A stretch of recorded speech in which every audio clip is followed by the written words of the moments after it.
नमस्कार मित्रों, मैं केदार सैनी। आज नागपंचमी है।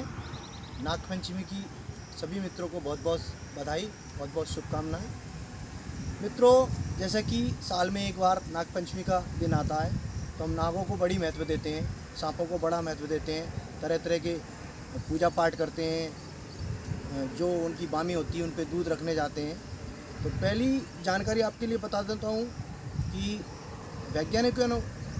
वैज्ञानिकों के अनुसार सांप दूध नहीं पीते। दूसरी चीज़, हम एक ओर तो सर्पों और नागों की पूजा करते हैं और दूसरी ओर जब हमारे घर के आसपास या कहीं हमको दिखाई देते हैं तो उनको डंडा लेके मारने को दौड़ते हैं। तो ये हमारी पूजा पाठ कहाँ तक सार्थक सिद्ध हुआ, ये आप खुद जानते हैं। क्या किसी बाकी दिन सांप को मारने और भगाने और एक दिन पूजा करने से आपकी जो पूजा है या आप जो पूजा आराधना करते हैं नाग की, क्या सफल होगी? नहीं मित्रों।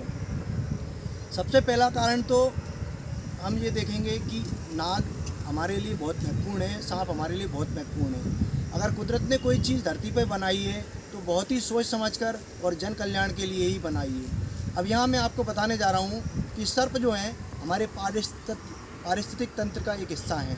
यदि सर्प नहीं होंगे तो चूहों और मेढकों की तादाद बहुत बढ़ जाएगी, और जब चूहों की तादाद बढ़ जाएगी तो हमारा कृषि क्षेत्र विनाश की ओर जाने लगेगा। हमारी फसलें चूहे चौपट कर देंगे। जैसे कि आप सभी देखते हैं, गेहूं में अत्यधिक अभी चूहों की समस्या रहती है। लगभग 10 से 15% हिस्सा हमारा चूहों द्वारा नष्ट कर दिया जाता है। यदि हमारे खेतों की मेड़ों पे सांप हैं, उनका आश्रय स्थल है। आप यहाँ देखेंगे मेरे पीछे जिस फार्म पे मैं अभी ये वीडियो बना रहा हूँ, यहाँ पे एक बहुत बड़ा क्षेत्र वन क्षेत्र है, यानी कि जीवों का संरक्षण क्षेत्र है।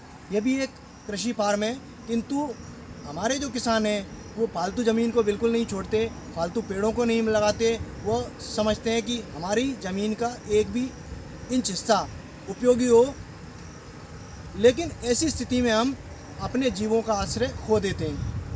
हम अपने जीवों का आश्रय स्थल नष्ट कर देते हैं, और जब जीवों का आश्रय स्थल नष्ट कर देते हैं तो चूहे और मेढकों और अन्य कीड़े मकोड़ों की संख्या बढ़ जाती है, क्योंकि सांप, मेढक और जो हमारे पास पारिस्थितिक तंत्र का हिस्सा रहते हैं वो हमारे बीच नहीं होते। ऐसी स्थिति में हमारे फसलों में चूहे नष्ट करने लगते हैं। यहाँ पर जो आश्रय स्थल है, यहाँ पर मेरी जानकारी के अनुसार यहाँ पर इसलिए ये हिस्सा छोड़ाया गया है ताकि जंगली जानवर रहें। यहाँ पर 3 बड़े बड़े नाग हैं। ये स्थान, जिस स्थान पे हम खड़े हैं, यहाँ पर बहुत बड़े बड़े 3 नाग हैं। ये उनका आश्रय स्थल है। इस कारण इस ज़मीन को ऐसा बनाया गया ताकि उनका आश्रय स्थल यथावत बना रहे। मेरा आप सभी किसानों से निवेदन है कि ज़मीन का कुछ हिस्सा मेड़ बागड़ ऐसी छोड़ें कि जो जीवों और वन्य जीवों का आश्रय स्थल बन सके। इससे आपको ही फ़ायदा होगा, नुकसान नहीं होगा। फ़ायदा किस तरह होगा?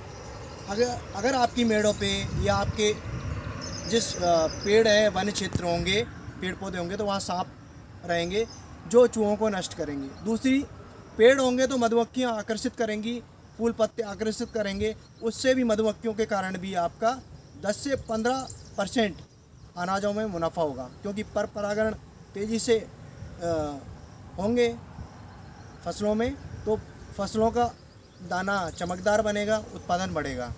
तो मेरा आप सभी से निवेदन है कि सांपों को मारें नहीं। सभी सांप जहरीले नहीं होते।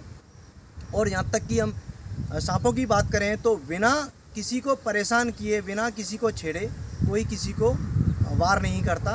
वैसे ही सांपों के साथ है। और यदि आपके सांप दिख भी जाते हैं तो उनको अपने रास्ता जाने दीजिए, मारें नहीं। धन्यवाद।